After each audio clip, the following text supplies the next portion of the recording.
Bugun men sizlarga juda muhim ogohlantirishni tushuntirib bermoqchiman.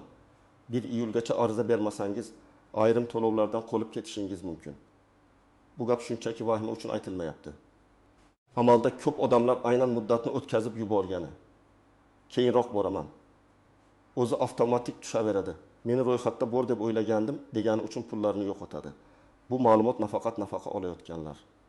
Balki subsidiya, kompensatsiya, ijtimoiy yordam, bolalar puli, kommunal imtiyozlar yoki boshqa davlat to'lovlariga umid qilayotganlarning hammasiga tegishli bo'lishi mumkin. Men bugun masalani oddiy tilda, hujjatbozlik atamalarini cho'zmasdan, lekin har bir muhim nuqtasini batafsil tushuntiraman. Videoni oxirigacha ko'ring, chunki eng ko'p xato qilinadigan joylar aynan o'rtada va oxirida bo'ladi. Hozir kanalga obuna bo'ling. Videoga like bosing. Chunki bunday ogohlantirishlar ko'pincha odamni real pul yo'qotishdan saqlab qoladi. Avval ko'p to'lovlar bo'yicha odamlar shunday o'ylardi. Agar men avval ro'yxatda bo'lsam, agar oldin pul olgan bo'lsam, agar mahallada mening holatimni bilishsa, demak to'lov davom etadi. Lekin hozir tizimlar tobora ko'proq ariza, tasdiqlash, qayta ko'rib chiqish va ma'lumotlarni yangilash tartibiga o'tyapti. Ya'ni siz haqli bo'lishingiz mumkin. Lekin ariza bermasangiz yoki muddatdan kechiksangiz, tizim sizni talabgor sifatida ko'rmasligi mumkin. Bu yerda eng asosiy gap shuki, huquqingiz bo'lgan alohida masala. O'sha huquqdan foydalanish uchun ariza topshirish esa boshqa masala. Masalan, bir oilada 3 nafar farzand bor, daromad past, turmush sharoiti og'ir. Ular yordamga haqli bo'lishi mumkin. Lekin ariza topshirilmasa, kerakli hujjatlar kiritilmasa, daromad va oila tarkibi tasdiqlanmasa, to'lov avtomatik chiqmasligi ehtimoli yuqori. Keyin odam men haq edim-ku deb e'tiroz bildiradi. Lekin tizim siz murojaat qilmagansiz deydi. 1 iyul muddatining xavfli tomoni ham shunda. Agar ma'lum turdagi to'lovlar bo'yicha ariza qabul qilish, ma'lumotni yangilash yoki huquqni tasdiqlash 1 iyulgacha talab qilinsa, siz 2 iyul kuni borganingizda pulni o'sha kundan boshlab olishingiz mumkin. Lekin o'tgan davr uchun to'lovni qaytarib ola olmasligingiz mumkin. Har bir to'lov turida tartib boshqacha bo'ladi. Lekin amaliyotda eng katta yo'qotish aynan muddatni mensimaslikdan kelib chiqadi. Birinchi navbatda hozir ijtimoiy yordam yoki nafaqa olayotganlar o'z holatini tekshirish kerak. Agar sizning to'lovingiz ma'lum muddatga tayinlangan bo'lsa, masalan 6 oyga yoki 2 oyga, bu muddat tugaganda qayta ariza talab qilinishi mumkin. Odamlarning eng katta xatosi shuki, ular bir marta ariza berganini butun umriga yetadi deb o'ylaydi. Aslida ko'plab ijtimoiy to'lovlar doimiy emas. Ular oila holati, daromad, farzandlar soni, yashash manzili va boshqa ma'lumotlarga qarab qayta baholanadi. Ikkinchi guruh, bolalar puli, moddiy yordam, kam ta'minlangan oila sifatidagi yordam yoki shunga o'xshash to'lovlarni olishni istayotgan oilalar. Agar oilada yangi farzand tug'ilgan bo'lsa, er yoki xotin ishsiz qolgan bo'lsa, daromad kamaygan bo'lsa, ijara xarajatlari oshgan bo'lsa, kredit yoki davolanish xarajatlari ko'paygan bo'lsa, bularning hammasi murojaat qilishga asos bo'lishi mumkin. Lekin asos bo'lgan ariza o'rnini bosmaydi. Siz bu holatni davlat organiga rasmiy bildirmaguningizcha, u qog'ozda yoki elektron tizimda ko'rinmaydi. Uchinchi guruh, pensiya yoshiga yaqinlashayotganlar, nogironligi bor shaxslar, boquvchisini yo'qotgan oilalar, yolg'iz onalar, vasiylar va homiylar. Bunday holatlarda odamlar ko'pincha meni mahalla taniydi, hammaga ma'lum, mening hujjatim bor deb yuradi. Lekin to'lov tayinlanishi uchun tegishli organ hujjatni ko'rishi, arizani qabul qilishi, ma'lumotlarni tekshirishi va qaror chiqarish kerak. Og'zaki aytilgan gap tanish bilish, mahalla bilishi yoki qo'shnilar guvohligi rasmiy ariza o'rnini bosmaydi. 4-guruh, yashash joyini o'zgartirganlar. Masalan, siz avval bir tumanda ro'yxatda edingiz, keyin boshqa tumanga ko'chdingiz. To'lov eski manzilga bog'langan bo'lishi mumkin. Agar ma'lumotlar yangilanmasa, sizga manzilingiz mos kelmayapti. Oila tarkibi boshqa chiqyapti. Siz boshqa hududda ko'rinyapsiz degan sabab bilan rad javobi kelishi mumkin. Bunday holatda vaqt yo'qotish juda oson. Bir idoradan boshqasiga borasiz, keyin hujjat yetishmaydi. Keyin tizim yangilanmagan bo'ladi. Qarabsizki, muddat o'tib ketadi.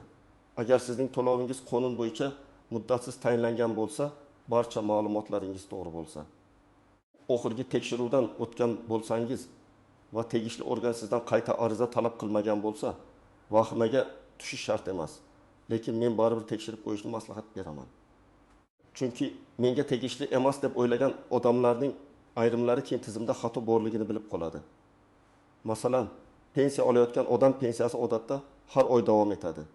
Lekin bank kartasi muddat tugagan bo'lsa, pasport ma'lumoti o'zgargan bo'lsa, yashash manzili yangilangan bo'lsa yoki shaxsiy ma'lumotlarda tafovut paydo bo'lsa, to'lov vaqtincha to'xtab qolishi mumkin.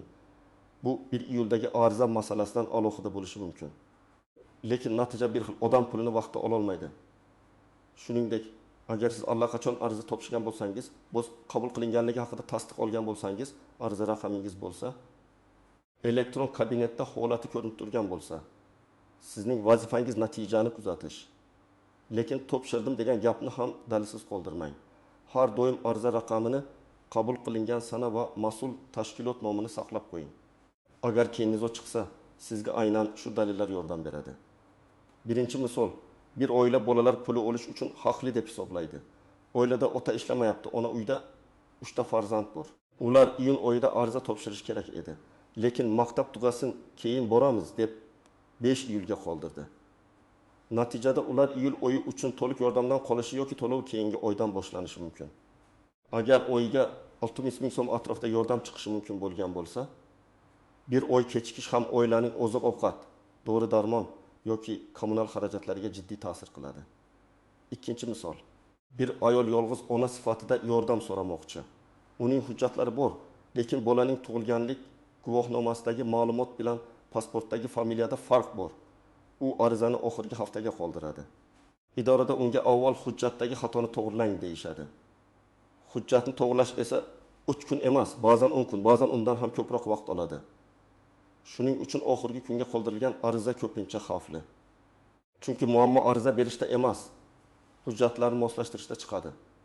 Uchinchi misol, bir pensioner kompensatsiya yoki qo'shimcha to'lov haqida eshitadi. Lekin mening yoshim katta, o'zim bora olmayman. Keyin bolam boradi deb kutadi. Bolasi band bo'ladi, keyin bayram, keyin navbat, keyin ariza muddati o'tadi. Natijada pensioner bir necha oylik qo'shimcha imkoniyatni qo'ldan chiqaradi. Bu yerda ayb pensionerda emas. Ko'pincha ma'lumot yetib bormaganda. Lekin amaliy jihatdan qarasak, muddat o'tgandan keyin pulni qaytarish qiyinlashadi. 4-misol, bir oila avval moddiy yordam olgan. Keyin bir oy rasmiy ishga kirgan. Keyingi oy ishdan chiqqan. Tizimda esa daromad ko'rinib qolgan. Oila qayta ariza berganda ularga daromad yuqori deb rad javobi kelishi mumkin. Bunday holatda odam tushuntirish berishi, ishdan bo'shaganlik haqidagi ma'lumotni taqdim etishi, bankdagi tushumlar nimadan kelganini izohlash kerak bo'ladi. Agar buni muddatdan oldin qilsa, imkoniyat bor. Agar bir yildan keyin eslasa, vaqt o'tgan bo'ladi. Hozir ko'plab jarayonlar elektron bazalar orqali tekshiriladi. Avval ayrim holatlarda mahalla yoki idora xodimi ko'proq qo'lda tekshirgan bo'lsa, endi tizim avtomatik ravishda daromad, mulk, transport, ro'yxat, nikoh, farzandlar, ish joyi kabi ma'lumotlarni solishtirishi mumkin. Bu yaxshi tomoni bilan adolatni oshiradi, lekin xato ma'lumot bo'lsa, odam zarar ko'radi. Masalan, siz allaqachon sotib yuborgan mashina bazada hali ham sizning nomingizda tursa, tizim sizning imkoniyati bor deb baholashi mumkin. Yoki siz ishlamayotgan bo'lsangiz ham, eski ish joyi ma'lumoti yangilanmagan bo'lsa, daromadingiz bor deb chiqishi mumkin. Shuning uchun hozir ariza berish faqat menga pul bering deb yozish emas. Ariza berish bilan birga o'zingiz haqingizdagi ma'lumotlar to'g'ri ekanini ham tekshirish kerak. Pasport, JSHIR, telefon raqami, yashash manzili, oilaviy holat, farzandlar soni, bank kartasi, hisob raqam, nogironlik guvohnomasi, vasiylik hujjati, ijara shartnomasi, daromad ma'lumotnomasi, ishsizlik holati, aliment bo'yicha qaror kabi hujjatlar bir-biriga mos bo'lishi muhim. Rad javobi har doim ham siz haqli emassiz degan emas. Ba'zan rad javobi hujjat yetishmagani, ma'lumot mos kelmagani, noto'g'ri ariza shakli tanlangani yoki muddat o'tgani sababli keladi. Men odamlar eng ko'p qiladigan xatolarni sanab o'taman. Birinchi xato, telefon orqali eshitgan gapga ishonib yurish. Kimdir hamma avtomatik bo'ladi deydi, kimdir ariza shart emas deydi. Kimdir faqat mahallaga aytsang bo'ldi deydi. Siz bunday gaplarni eshitganda albatta rasmiy manbadan tekshiring. Chunki har bir to'lov turi bo'yicha tartib farq qiladi. Ikkinchi xato, hujjatlarni oxirgi kunda yig'ish. Oxirgi kuni pasport nusxasi topilmaydi. Bolaning guvohnomasi uyda qoladi. Bank kartasi ishlamaydi. elektron tizimga kirish kodi kelmaydi. İnternet ishlamay qoladi. Bular mayda tuyuladi. Lekin muddatli masalada har bir mayda xato pul yo'qotishga olib keladi. Uchinchi xato ariza topshirilganini tasdiqlovchi dalil olmaslik. Agar siz idoraga borib hujjat topshirsangiz, qabul qilindi degan belgi. Ariza raqami yoki hech bo'lmasa sanasi ko'rsatilgan ma'lumotni so'rang. Agar elektron topshirsangiz, screenshot qiling, ariza raqamini yozib oling, SMS ni o'chirib yubormang. Keyin men topshirgan edim degan gapni isbotlash kerak bo'lib qolishi mumkin. 4-xato daromadni yashirishga urinish. Men buni qat'iy aytaman. Noto'g'ri ma'lumot berish keyinchalik yanada katta muammo keltirishi mumkin. Tizim bank tushumlari, ish haqi, mulk, transport yoki boshqa ma'lumotlarni tekshirishi mumkin. Agar siz noto'g'ri ma'lumot bersangiz, nafaqat rad javobi olasiz, balki ortiqcha to'langan pulni qaytarish talabi ham chiqishi mumkin. Ba'zi hollarda muddat o'tgan bo'lsa ham odam ariza berishi mumkin. Lekin muammo shundaki, to'lov orqaga qaytarilmasligi yoki faqat ariza berilgan sanadan boshlab hisoblanishi mumkin. Shuning uchun kechiksam ham olaman degan o'y xavfli. Siz olishingiz mumkin, lekin o'tgan oylar uchun yo'qotgan pulingiz qaytmasligi mumkin. Yana bir nozik jihat, ayrim to'lovlar bo'yicha oila tarkibi juda muhim. Masalan, bir uyda ota-ona, farzandlar, kelin, nabira, aka-uka birga ro'yxatda bo'lishi mumkin. Tizim bularni bitta xo'jalik sifatida ko'rib, umumiy daromadni hisoblab yuborish ehtimoli bor. Aslida ular alohida yashashi yoki alohida xarajat qilishi mumkin. Bunday vaziyatda arizada holatni aniq tushuntirish, kerak bo'lsa dalil keltirish kerak. Yana bir muhim masala, bank kartasi kimning nomida? Ayrim to'lovlar faqat ariza beruvchi yoki to'lov oluvchining nomidagi hisobga tushishi mumkin. Agar karta boshqa odam nomida bo'lsa, pul qaytib ketishi yoki to'lov kechikishi mumkin. Ayniqsa, keksa odamlar o'g'limning kartasiga tushaversin deb o'ylaydi. Lekin ko'plab rasmiy to'lovlarda bu ishlamasligi mumkin. Oldindan bank hisobini to'g'rilab qo'yish kerak. Agar sizning hujjatingizda familiya o'zgargan bo'lsa, nikohdan keyin pasport almashgan bo'lsangiz, bolaning tug'ilganlik guvohnomasida eski familiya turgan bo'lsa, bu ham muammo qiladi. Tizim odamni bir shaxs sifatida to'g'ri bog'lay olmasa, ariza ko'rib chiqilishi cho'ziladi. Shuning uchun ayollar, ayniqsa nikohdan keyin familiyasini o'zgartirganlar, barcha hujjatlarda ma'lumot bir xil ko'rsatilganini tekshirib chiqish kerak. Endi eng muhim qismiga o'tamiz. Nima qilish kerak? Men buni bosqichma-bosqich tushuntiraman. Birinchi qadam, o'zingiz qaysi to'lov yoki yordam turiga da'vo qilayotganingizni aniqlang. Bolalar puli, moddiy yordam, kompensatsiya, pensiya qo'shimchasi, kommunal imtiyoz, subsidiya yoki boshqa yordam bo'lishi mumkin. Nomi aniq bo'lmasa, mahalla ijtimoiy himoya bo'limi, pensiya jamg'armasi, bandlik bo'limi yoki yagona interaktiv davlat xizmatlari orqali aniqlashtiring. Qandaydir yordam bor ekan degan umumiy gap bilan borsangiz, kerakli arizani tanlash qiyin bo'ladi. Ikkinchi qadam, muddatni tekshiring. Aynan 1 iyulgacha ariza berish kerakmi? 1 iyul oxirgi kunmi? Yoki iyulgacha ma'lumotni yangilash kerakmi? Shuni bilib oling. Bu juda muhim. Chunki ba'zan odam ariza topshirishni emas, faqat ma'lumotni tasdiqlashni o'tkazib yuboradi. Ba'zan esa aksincha ma'lumot bor, lekin yangi ariza talab qilinadi. Uchinchi qadam, hujjatlarni tayyorlang.